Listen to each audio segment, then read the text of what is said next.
Fala pessoal, sejam bem-vindos ao nosso canal. Vocês viram aí na thumb, né? Hoje vamos mergulhar no Oceano Atlântico, no Atlântico Norte, e nas mentiras presentes no filme Titanic, sempre com uma análise crítica do filme. Nesse caso, o filme dirigido por James Cameron. Tá? Então prepara sua pipoca e venha comigo desvendar as mentiras por trás dessa produção de 1998 e ganhadora de 11 Oscars. Mas fica tranquilo que o conteúdo desse vídeo não atrapalha a experiência de quem não tem assistido ainda. Acho difícil, né, em pleno 2024, ninguém ter assistido ainda esse filme. Até porque passa na televisão direto, né? Mas vai que tem, né? Então fica tranquilo que não vai ter nada que atrapalhe a sua experiência. Poxa, mas vai falar de um filme velho desse? Oh, yeah! Além de ser um filme muito relevante para o cinema, muita gente acredita em muita coisa até hoje que saiu desse filme. Como, por exemplo, a existência de uma Rose verdadeira. E, lógico, não posso deixar de citar, né, algumas igrejas evangélicas, quase todas, que pregaram inocentemente uma fala do filme e utilizam até hoje para dizer que o Titanic só afundou porque falaram que ele era mais forte do que Deus, e etc, e etc, e etc. E se você acha que já sabe de tudo sobre o Titanic, sobre o filme especificamente do Titanic, tenho certeza que todos vocês vão se surpreender com esse vídeo, então não saia daí.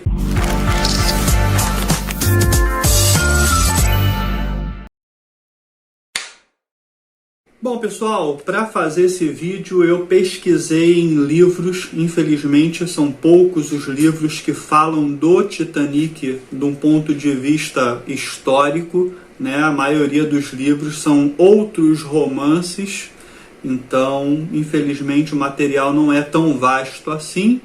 Também pesquisei em documentários, né, que eu amo, por sinal, adoro ver documentários, e outros filmes do Titanic. Isso mesmo, tem outros filmes que abordam a história do Titanic. Dito isto, bora para a primeira mentira que mentiram para vocês. E não podia ser outra que não Rose e Jack existiram de verdade? E óbvio que não, tá? Essa provavelmente vocês já sabiam, né? Quando se fala em Titanic não se fala em outra coisa. Parece que o filme se resume a Rose e o Jack, né? Apesar que eu também já escutei muita gente falando que, olha, a Rose existiu de verdade. Ela é aquela velha do filme. O Jack é que era mentira. Mas a verdade é que nenhum dos dois existiu de verdade, tá? O Jack, ele só pegaram o nome de um tripulante e botaram para fazer par com a Rose.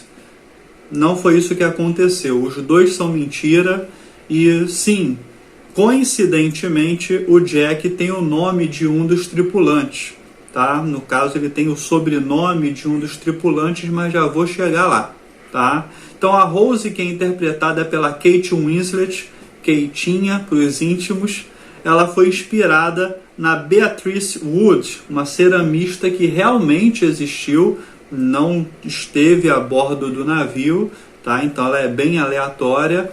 E essa Beatrice Wood, ela tinha uma relação meio conturbada com a mãe. A mãe era muito controladora e a vontade da Beatrice de perseguir sua paixão, que era um homem... Não! Será que era o Jequinho?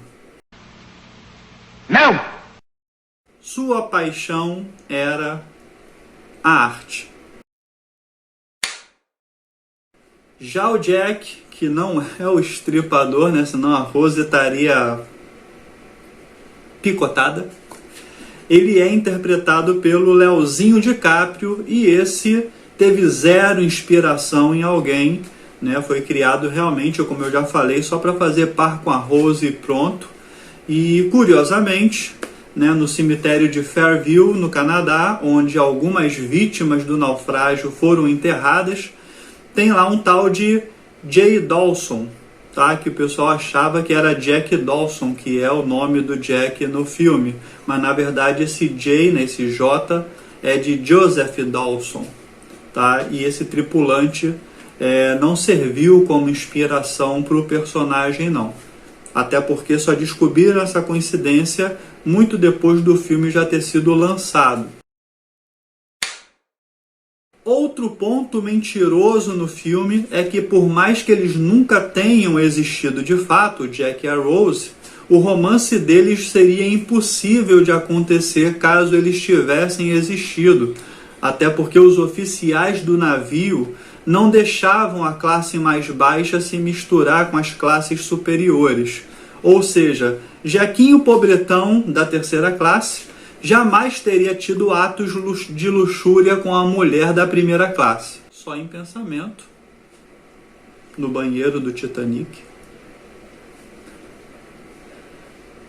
Pior ainda é pensar que ele teria de fato frequentado os espaços da primeira classe, almoçado, conversado, interagido, etc, etc, etc. Porque, além da questão social, o acesso entre classes também é quase impossível, pois visava impedir que os passageiros mais humildes pudessem transmitir doenças para os passageiros mais ricos.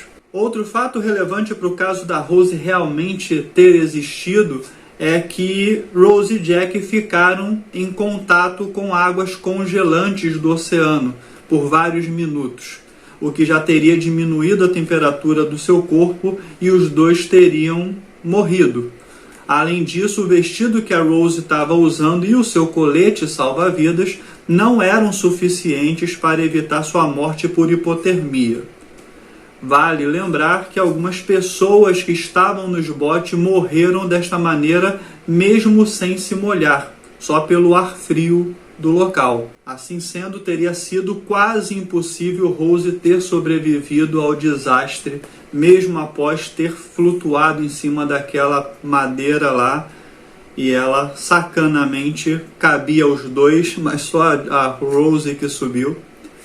E no caso do pobre do Jack, por sua vez, ele congela e afunda, e isso é outra mentira que mentiram para vocês, porque mesmo parcialmente ou totalmente congelados, corpos humanos flutuam na água. Né? Até foi mostrado alguns corpos congelados por completo, flutuando em volta deles. Então ele jamais teria afundado como mostra naquela cena. Pô, então é tudo mentira? Tudo é invenção? Calma, gafanhoto.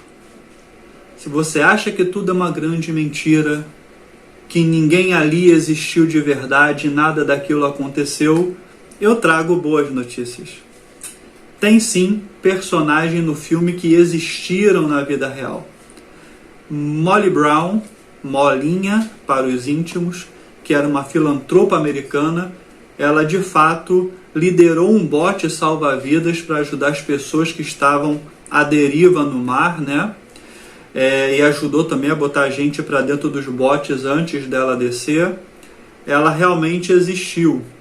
Bruce Ismay, né, Brucinho para os mais íntimos, era o dono da White Star Line, a empresa que criou, né, o Titanic. Logo, ele é dono do Titanic, né? Era, porque, né, já morreu.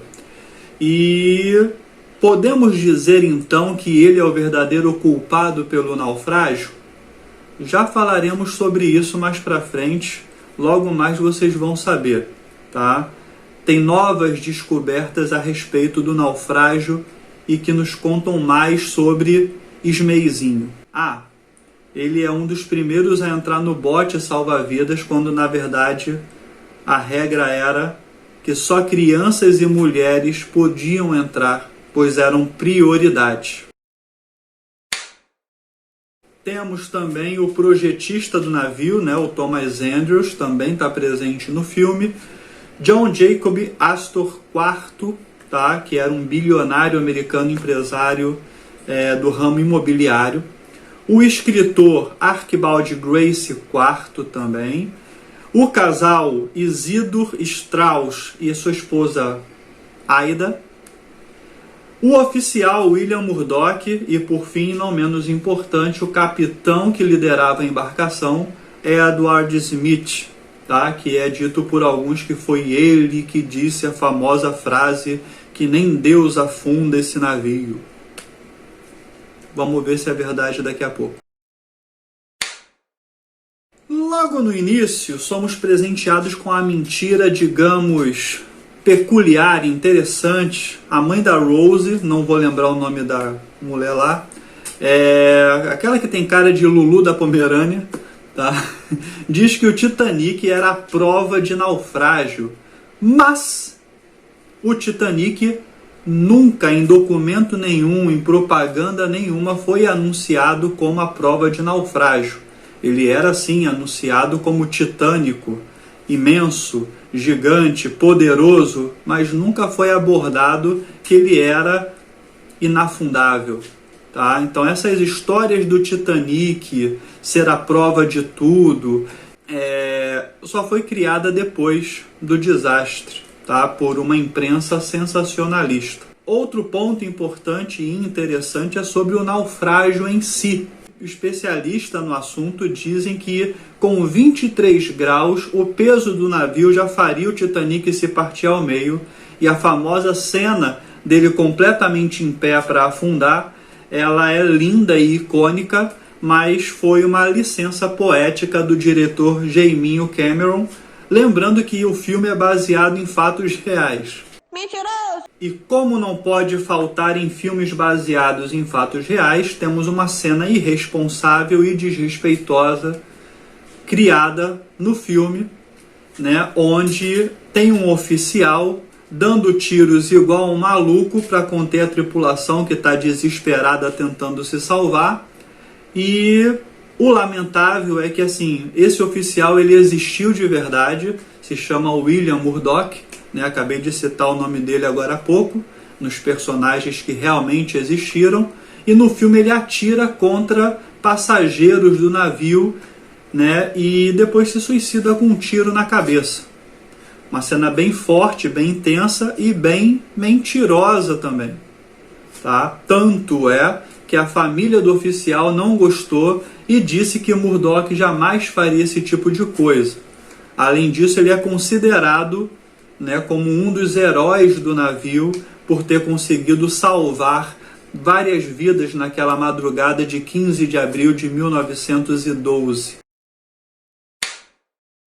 James Cameron, e agora não vou falar apelidos porque ele não merece, chegou a explicar que fazia mais sentido ter colocado na história uma pessoa responsável pelo navio. Mas ele também já disse estar arrependido, né, por ter se empolgado com a narrativa sem se preocupar com o impacto que traria para a família. Eu sei como é que é, né, Estúdio Scarlatti? Mas, enfim, depois de você faturar milhões, é mole se arrepender, né?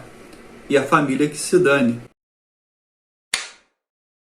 E como assim colocar responsável pelo navio para fazer isso? Quem ele colocaria?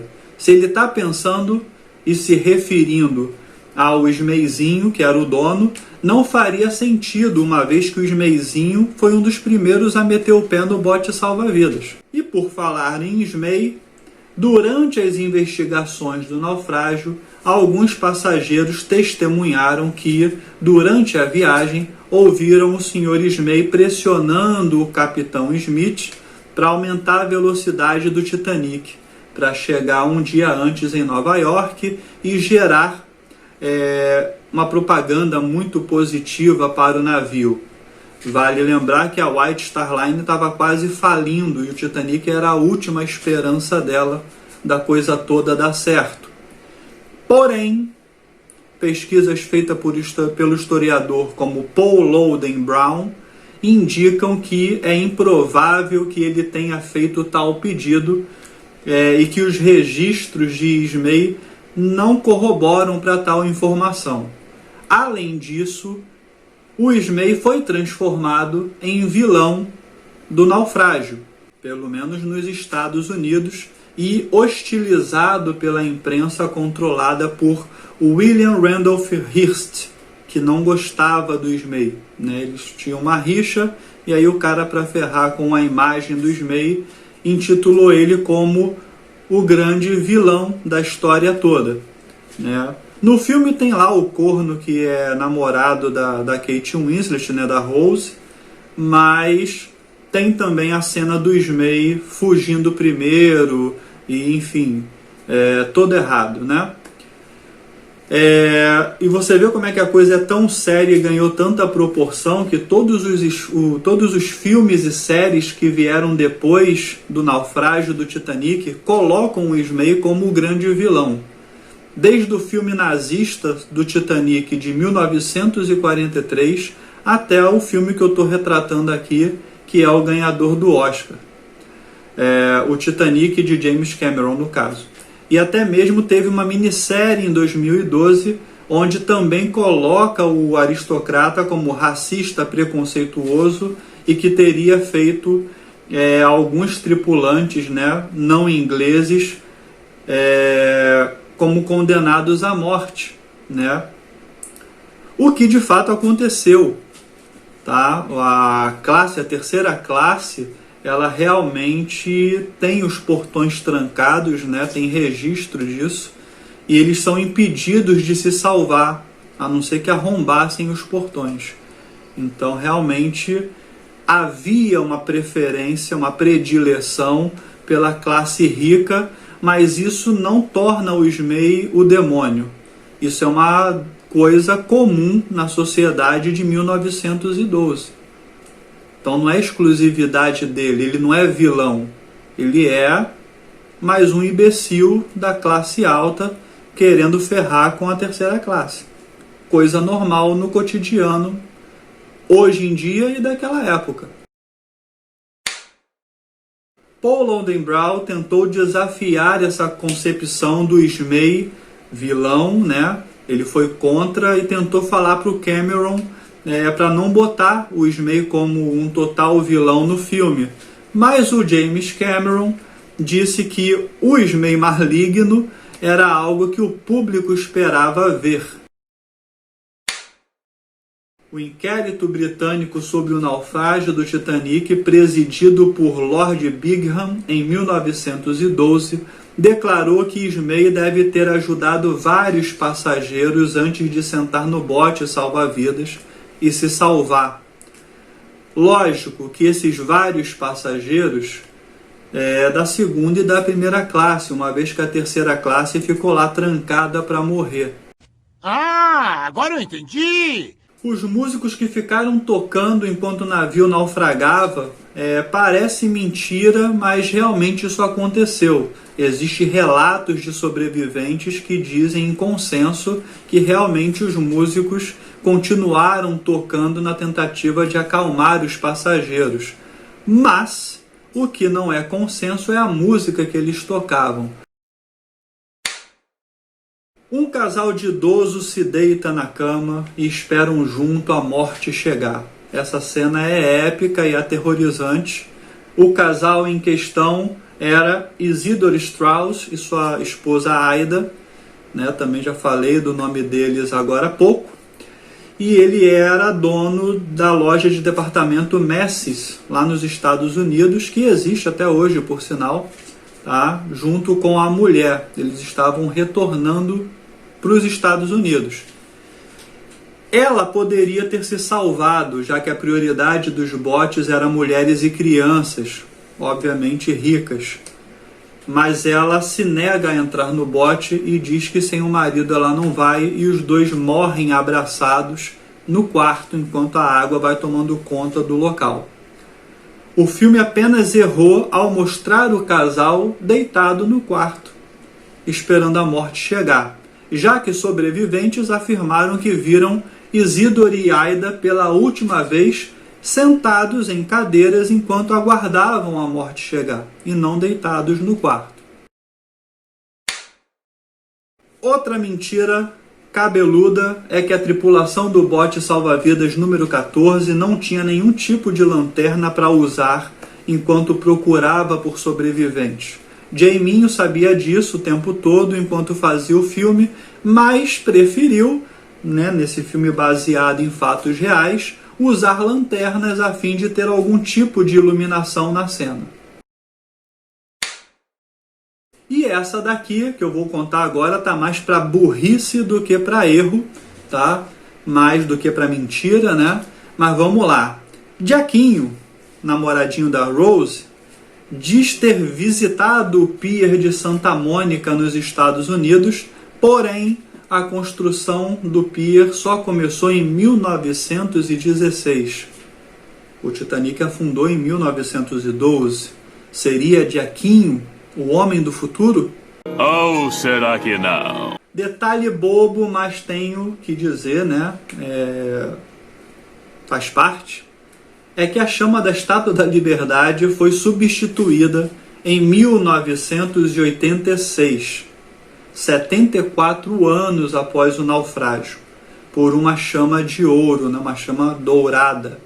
Mas o filme mostra a bendita estátua com a tocha dourada lá em 1912. E no filme a estátua é verde, como é até hoje. Porém, a Estátua da Liberdade, em 1912, pasmem, era da cor marrom. Isso existe uma placa na Estátua da Liberdade que explica isso. Lá diz que a cor original da estátua era marrom e que levou mais de 35 anos para a cor mudar. Então, a Estátua da Liberdade foi colocada lá em 1886. Então, em 1912, ela teria que ser marrom ainda. Quando Jack, Fabrício e Tommy puxam o banco para quebrar o portão para poder fugir da terceira classe, não existia esse tipo de madeira naquela época. Outro erro grotesco, não sei se se enquadra em mentira ou não, mas não deixa de ser, de certa forma, é que quando Cal, o corno do filme, está perseguindo Jack e Rose pela sala de jantar e atirando neles, as janelas ao fundo mostram a luz do sol. A essa altura, quando ele está perseguindo, a essa altura no filme, o Titanic já está afundando. E o Titanic começou a afundar no meio da madrugada. Não tinha luz solar. Então nenhuma luz solar poderia estar passando pelas janelas.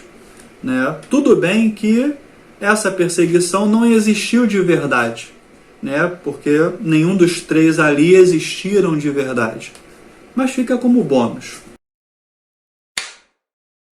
Os quadros que Rose tem no seu quarto são de Picasso, e a tela é presa por tachinhas, porém isso não bate com a época, uma vez que os quadros eram presos por pregos, eram pregados na parede.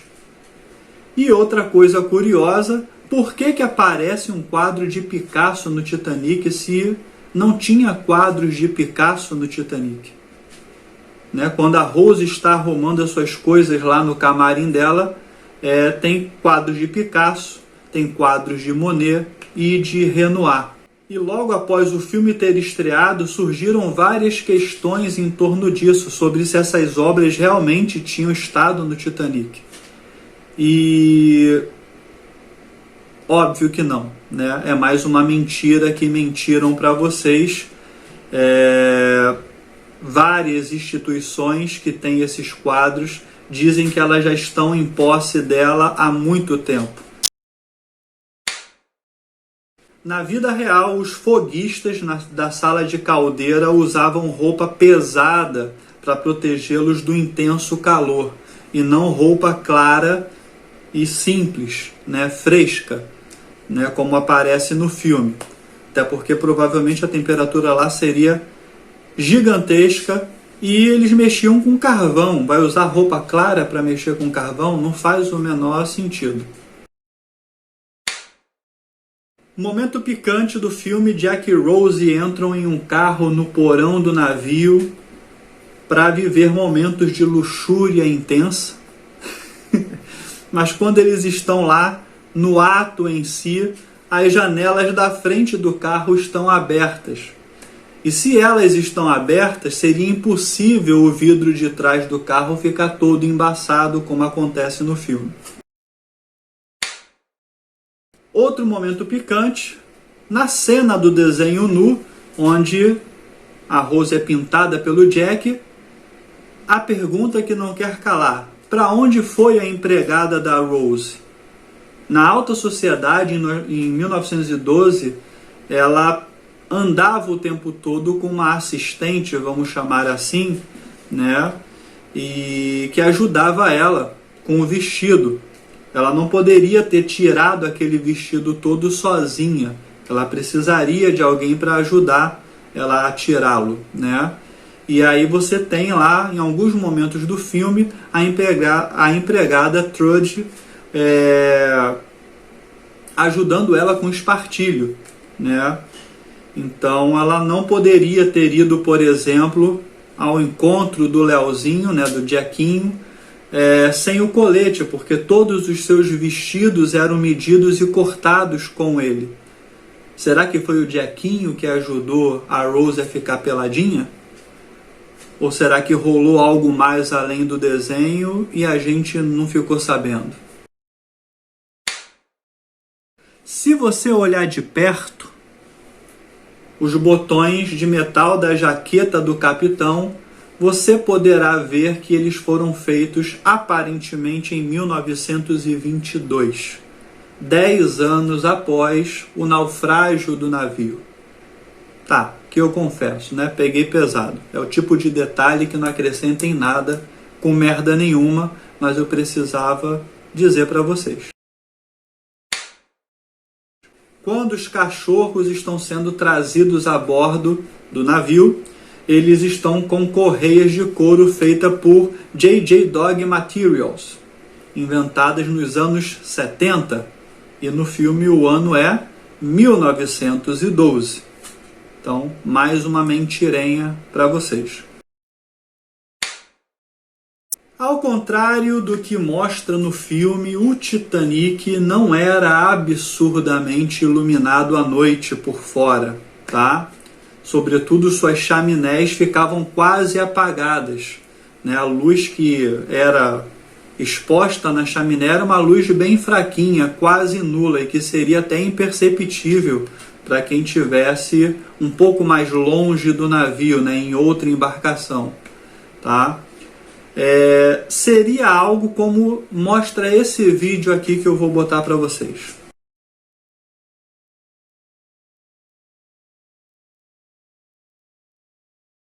Cal Hockley, interpretado por Billy Zane, é quem diz no filme a famosa frase que nem Deus afunda o Titanic. E aqui eu tenho uma péssima notícia para os pastores sensacionalistas de igreja de beira de esquina, como esse site que eu estou mostrando aqui para vocês. Não há nenhum relato histórico, nenhum documento, nada que comprove que essa fala foi dita de fato. Tá? Nenhum passageiro falou isso, ninguém falou nada desse tipo de coisa. E o outro fato que eu tenho que contar para vocês, pastores sensacionalistas de beira de esquina, é que o Cal Hockley também nunca existiu. Então, como é que ele poderia ter falado tal frase? Inclusive, essa questão me deu a ideia de criar um quadro aqui no canal com o nome de Mentiras que as Igrejas Contam. Tá? Vai ser um quadro menor, de menos relevância, mas baseado em coisa que as igrejas pegam de filmes, de série, das mídias em geral e ficam usando para poder influenciar de maneira aí tendenciosa os seus fiéis e qualquer desinformado que veja essas coisas na internet. Coisas como essa, por exemplo, que vai estar passando aí.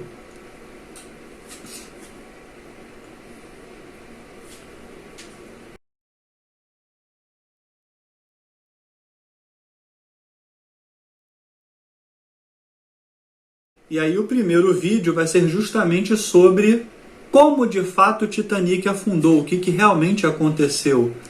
Ah, a gente sabe, pô, ele bateu no iceberg e afundou. Aí é que tá. Não. Tem estudos hoje em dia que comprovam que se o Titanic não tentasse desviar do iceberg, ele não teria afundado. Ele afundou por uma série de coincidências que aconteceram e que culminou no naufrágio do navio, mas isso eu vou explicar no vídeo do quadro novo, né, das mentiras que as igrejas contam, tá? Então, assim, será que realmente Deus afundou o Titanic porque desafiaram ele? Óbvio que não. Então o vídeo vai ser sobre isso.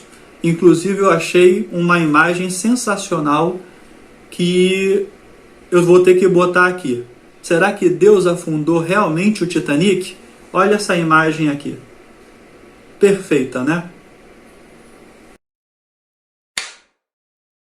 Para finalizar com chave de ouro, o diamante coração do oceano, aquele colar da Rose, existiu de fato?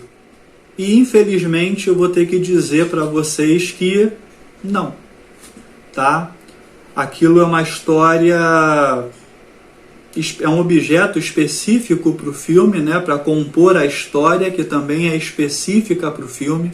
Então não existiu Rose, não existiu Jack, não existiu Cal e não existiu o diamante. Tem até um diamante muito parecido chamado Hope Diamond, tá aí a foto também.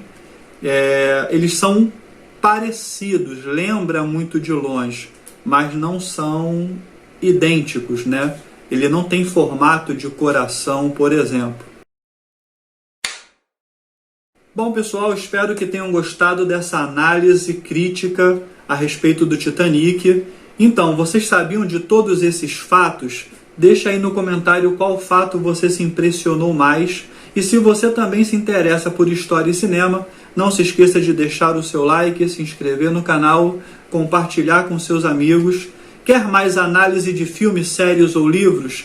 Deixa a sua sugestão nos comentários. Estarei sempre por aqui desvendando as verdades por trás da tela. Até o próximo vídeo. Fui!